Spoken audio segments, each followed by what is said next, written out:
Item ಯಾವುದೇ ಇರಲಿ try ಮಾಡಿ ಆಚಿ ಚಿಕನ್ ಮಸಾಲಾ. ಪೆಟ್ರೋಲ್ ಬೆಲೆ ಏರಿಕೆಯಿಂದ ಜನರಿಗೆ ಹೊರೆಯಾಗುತ್ತೆ. ತೈಲ ಬೆಲೆ ಏರಿಕೆ ಬಗ್ಗೆ ಯಾರು ಕೂಡ ತಲೆ ಕೆಡಿಸಿಕೊಳ್ಳೋದಿಲ್ಲ. ಜನರು ಮೋದಿಯವರ ಲೀಲೆಗಳಲ್ಲಿ ಮಗ್ನರಾಗಿದ್ದಾರೆ. ಬೆಲೆ ಏರಿಕೆ ವಿರುದ್ಧ ಮಾತನಾಡಿದರೆ ದೇಶದ್ರೋಹಿಗಳು ಅಂತಾರೆ ಅಂತ ಮೋದಿ ವಿರುದ್ಧ ಸಚಿವ ಡಾಕ್ಟರ್ MC ಸುಧಾಕರ್ ವ್ಯಂಗ್ಯವಾಡಿರೋದು.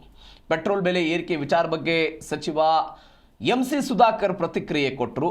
ಯಾರು ಕೂಡ ತಲೆ ಕೆಡಿಸಿಕೊಳ್ಳೋದಿಲ್ಲ. ಜನರು ಮೋದಿಯವರ ಲೀಲೆಗಳಲ್ಲೆಲ್ಲ ಮಗ್ನರಾಗ್ಬಿಟ್ಟಿದ್ದಾರೆ. ಏನಾದರೂ ಅದರ ವಿರುದ್ಧ ಮಾತನಾಡಿಬಿಟ್ರೆ ದೇಶದ್ರೋಹಿಗಳು ಅಂತಾರೆ ಅಂತ ಮೋದಿ ವಿರುದ್ಧ ಮಾತನಾಡಿದ್ದಾರೆ ಸಚಿವ MC ಸುಧಾಕರ್.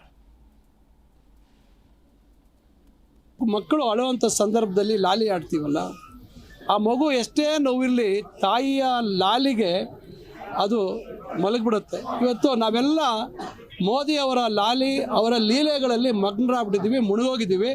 ಅದರಿಂದ ಪೆಟ್ರೋಲ್ ಬೆಲೆ 150 ರೂಪಾಯಿ ಆದರೂ ನಾವು ತಡ್ಕೊಳ್ತೀವಿ, 200 ರೂಪಾಯಿ ಆದರೂ ತಡ್ಕೊಳ್ತೀವಿ, ಸಿಮೆಂಟ್ ಬೆಲೆ ಜಾಸ್ತಿ ಆದರೂ ತಡ್ಕೊಳ್ತೀವಿ, ಕಬ್ಬಿಣದ ಬೆಲೆ ಜಾಸ್ತಿ ಆದರೂ ತಡ್ಕೊಳ್ತೀವಿ.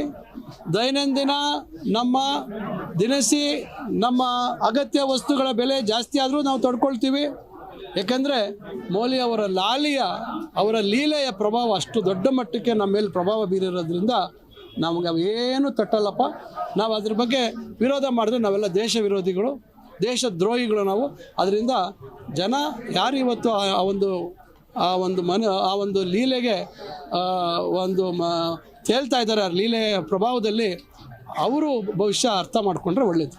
ಮಕ್ಕಳು ಅಳುವಂಥ ಸಂದರ್ಭದಲ್ಲಿ ಲಾಲಿ ಆಡ್ತೀವಲ್ಲ, ಆ ಮಗು ಎಷ್ಟೇ ನೋವಿರಲಿ ತಾಯಿಯ ಲಾಲಿಗೆ ಅದು ಮಲಗಿಬಿಡುತ್ತೆ. ಇವತ್ತು ನಾವೆಲ್ಲ ಮೋದಿಯವರ ಲಾಲಿ ಅವರ ಲೀಲೆಗಳಲ್ಲಿ ಮಗ್ನರಾಗ್ಬಿಟ್ಟಿದ್ದೀವಿ, ಮುಳುಗೋಗಿದ್ದೀವಿ.